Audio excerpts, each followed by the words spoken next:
Hello, everybody. Namaskaram. This is Joseph Chervelil. I currently reside in California near San Francisco City. Actually, at this time, I wouldn't want to be in any other place rather than with all of you celebrating the 40-year graduation anniversary. But due to some personal situations, I am not able to travel to India at this time.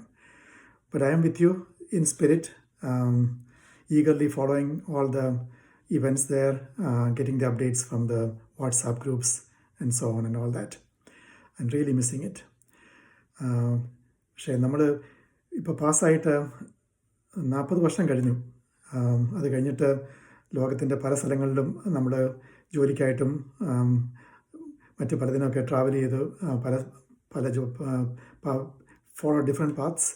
പക്ഷേ ഇപ്പോഴും നമ്മുടെ ഈ 10-60 വർഷത്തിൽ ഏറ്റവും വലിയ highlight എന്ന് പറയുന്നത് നമ്മുടെ ആ 4 വർഷം കോളേജിലും ഹോസ്റ്റലിലും ഒന്നിച്ച് ജീവിച്ച ആ സമയം തന്നെയല്ലേ? ആർക്കെങ്കിലും ഇത് കോൺട്രഡിക്റ്റ് ചെയ്യുമോ?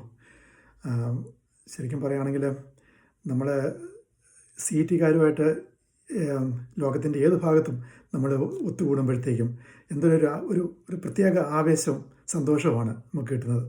ഈ പഴയ കാര്യങ്ങളൊക്കെ ഒന്നുകൂടെ ഓർത്ത് ഗ്രഹാതുരത്വം ഷെയർ ചെയ്യാനായിട്ട് നമുക്ക് എന്തെല്ലാം സന്തോഷമാണുള്ളത് അല്ലേ?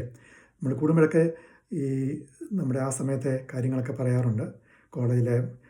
കോളേജ് ഹോസ്റ്റലിലെ റാഗിങ് മുതൽ പിന്നീട് മെസ്സിൽ പോകുന്നതും അവിടുത്തെ വഴക്കുകളും, നാടാറിൻ്റെ വീട്ടിൽ കടയിൽ പോയി ഭക്ഷണം കഴിക്കുന്നതും, ലോക്കൽസുമായിട്ട് തല്ലുവെക്കുന്നതും, പിന്നീട് നമ്മുടെ കോളേജിലെ സമരം, ടോട്ടൽ പ്രൊമോഷൻ സമരം, പിന്നെ അത് കഴിഞ്ഞിട്ട് പോലീസ് അറസ്റ്റ്, അത് കഴിഞ്ഞിട്ട് നമ്മൾ പോലീസ് സ്റ്റേഷനിൽ പോയിട്ട് പേര് ചോദിക്കുമ്പോഴത്തേക്കും പ്രഗത്ഭരായ ഖുർമിയുടെയും തെരാജയുടെയൊക്കെ പേര് പറഞ്ഞ് രജിസ്റ്റർ ചെയ്തതും ഒക്കെ ഓർക്കുന്നുണ്ടായിരിക്കുമല്ലോ.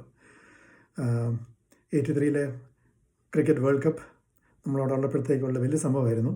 പെട്ടെന്ന് TV-യിലൊക്കെ പോയി നമ്മളത് കണ്ട് ഫോളോ ചെയ്തു, ആവേശം കൊണ്ടായിരുന്നു. അതിൻ്റെ പിറ്റേ ദിവസം കോളേജിലേക്ക് മാർച്ച് ചെയ്ത് നമ്മൾ അവധി പിടിച്ചു മേടിച്ചു ഒരു ദിവസം അല്ലേ? അങ്ങനെ എന്തെല്ലാം സംഭവങ്ങൾ. നമ്മൾ എന്തൊക്കെ പിൽക്കാല അനുഭവങ്ങളുണ്ടെങ്കിലും ഈ 4 വർഷത്തെ കാര്യങ്ങളും അനുഭവങ്ങളൊക്കെ ഇപ്പോഴും വളരെ പച്ചയായിട്ട് നമ്മുടെ മനസ്സിലുണ്ട്. അതാണ് ജീവിതത്തിൻ്റെ മധുരം ഇപ്പോഴും നമുക്ക് തോന്നാൻ കാര്യം. ഏതായാലും എൻജോയ് ദിസ് ടൈം ടുഗദർ. ഈ പഴയ അനുഭവങ്ങളൊക്കെ വീണ്ടും പങ്കുവച്ച് നൊസ്റ്റാൾജിയൊക്കെ എൻജോയ് ചെയ്ത് അടിച്ചു പൊളിച്ചു പോവാം.